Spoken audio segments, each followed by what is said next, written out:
Our next guest has done the hard work of looking into some of the numbers on this, and he predicts a impending exile of pro-lifers as he writes on the pages of the Daily Caller, where he, Grayson Quay, serves as news editor. Grayson, thanks for being here tonight. Thank you for having me on. Great. So are pro-lifers about to be exiled by our own party? Are there already signs of this, perhaps? I think there are signs for it. You see a lot of prominent Republicans, especially presidential candidates, calling for a consensus on abortion. Now, whether that consensus means kicking it back to the states, which is what Vivek Ramaswamy has proposed, or some kind of federal ban at, say, 15 weeks, which would only ban 6% of abortions, by the way, or just taking a vague approach like what Donald Trump has done, where he's said everyone will be very satisfied, but he hasn't made it completely clear exactly whether that means a federal ban or keeping things with the states. But yes, this quest for consensus really does portend the exile of pro-lifers from the Republican Party, I think.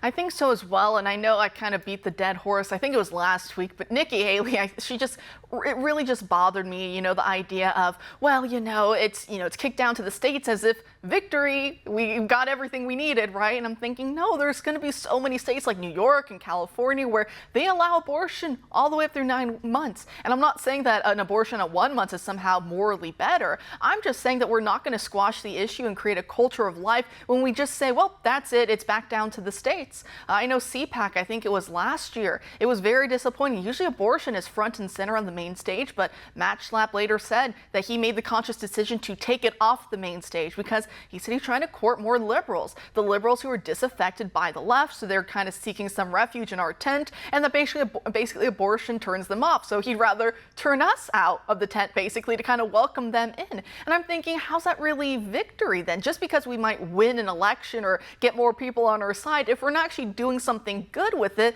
then what's the point? In your article, you're talking about the Conservative Party in the UK being pro-choice, and because of that, even though they've been in power, there's been these buffer zones where you can't pray outside abortion clinics. Free speech isn't a thing.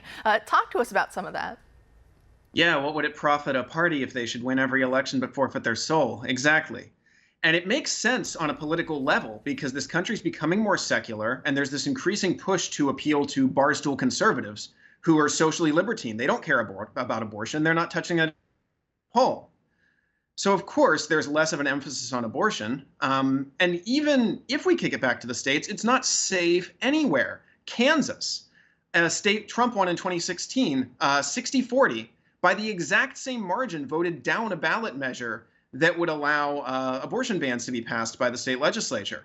So it's not safe anywhere. Unfortunately, this issue is not popular when you consider it in isolation. Pro-life politicians can win huge victories, as we saw in the 2022 midterms with Kemp and DeSantis and DeWine in Ohio.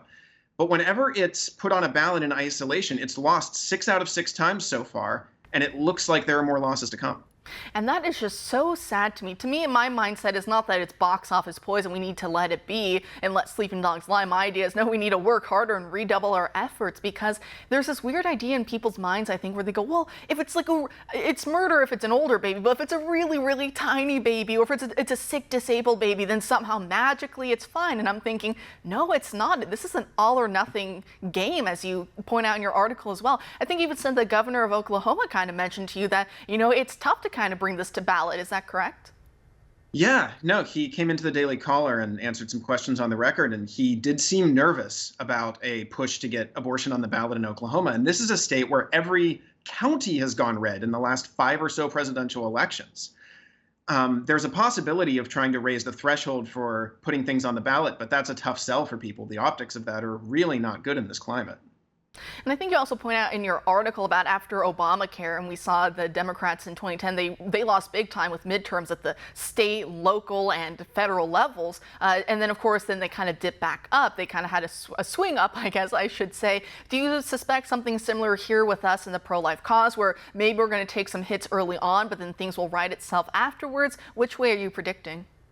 Well, that's what I'm praying for, honestly. But I have to say, given what we've seen on the ballot measures so far, I'm not particularly hopeful. I think the pro-life movement needs to find a way to switch up its messaging where it can win on these ballot measures, or it needs to find a way to block these things because they're deadly. They're really, really lethal to the unborn in this country.